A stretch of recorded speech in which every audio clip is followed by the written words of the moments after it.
Hello, ഇന്ന് നമ്മൾ വളരെ ടേസ്റ്റി ആയിട്ടുള്ള മുട്ട കൊണ്ടുള്ളൊരു റെസിപ്പി ആട്ടോ ചെയ്യാൻ പോണത്. അതിനായിട്ട് ആദ്യം തന്നെ നമുക്ക് മുട്ട പുഴുങ്ങിയെടുക്കാം. ഒരു പാത്രത്തിൽ കുറച്ച് വെള്ളം വെച്ച് നമുക്ക് ആവശ്യത്തിനുള്ള മുട്ട പുഴുങ്ങാനായിട്ട് ഇടാം.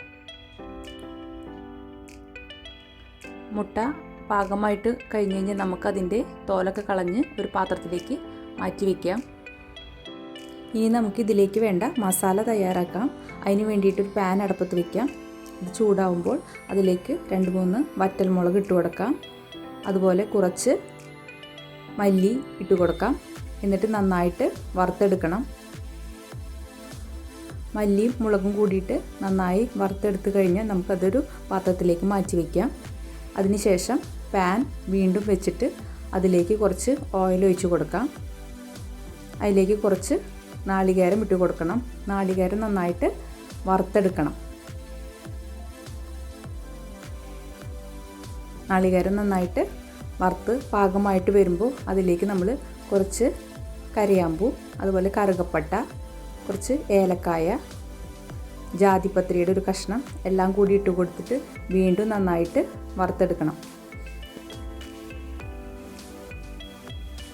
ഇനി ഒരു മിക്സിയുടെ ജാറെടുത്ത് വറുത്തെടുത്ത നാളികേരവും നേരത്തെ നമ്മൾ വറുത്ത് മാറ്റി വെച്ച മുളകും മല്ലിയും കുറച്ച് വെള്ളം ഒഴിച്ചിട്ട് നന്നായിട്ട് പേസ്റ്റ് പോലെ അരച്ചെടുക്കണം.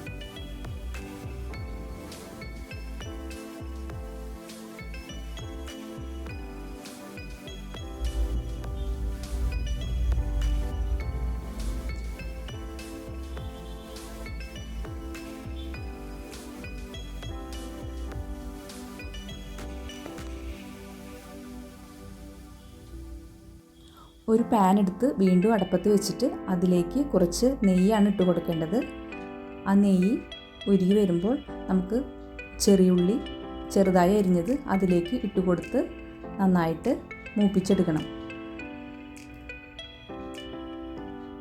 ചെറിയുള്ളി നന്നായിട്ട് നെയ്യിൽ മൂത്ത് വരുമ്പോൾ നമുക്ക് കുറച്ച് കറിവേപ്പില അതിലേക്ക് ഇട്ട് കൊടുക്കാം. ഇനി നമുക്ക് നേരത്തെ നമ്മൾ അരച്ച് മാറ്റി വെച്ചിട്ടുള്ള അരപ്പ് അതിലേക്ക് ഒഴിച്ചു കൊടുക്കാം. ആവശ്യത്തിന് ഉപ്പും ചേർത്ത് കൊടുക്കാം. അതിനുശേഷം നമ്മൾ നേരത്തെ പുഴുങ്ങി വെച്ചിട്ടുള്ള മുട്ട കത്തികൊണ്ട് ചെറുതായി വരഞ്ഞതിന് ശേഷം ഇതിലേക്ക് ഇട്ട് കൊടുക്കാം. ഇനി അത് നന്നായി ഇളക്കിയിട്ട് നന്നായി വറ്റി വരാനായിട്ട് വയ്ക്കാം. നന്നായി വറ്റി വരുമ്പോൾ നമ്മുടെ മസാല മുട്ട മെഴുക്ക് വരട്ടി തയ്യാറായിട്ടുണ്ട്.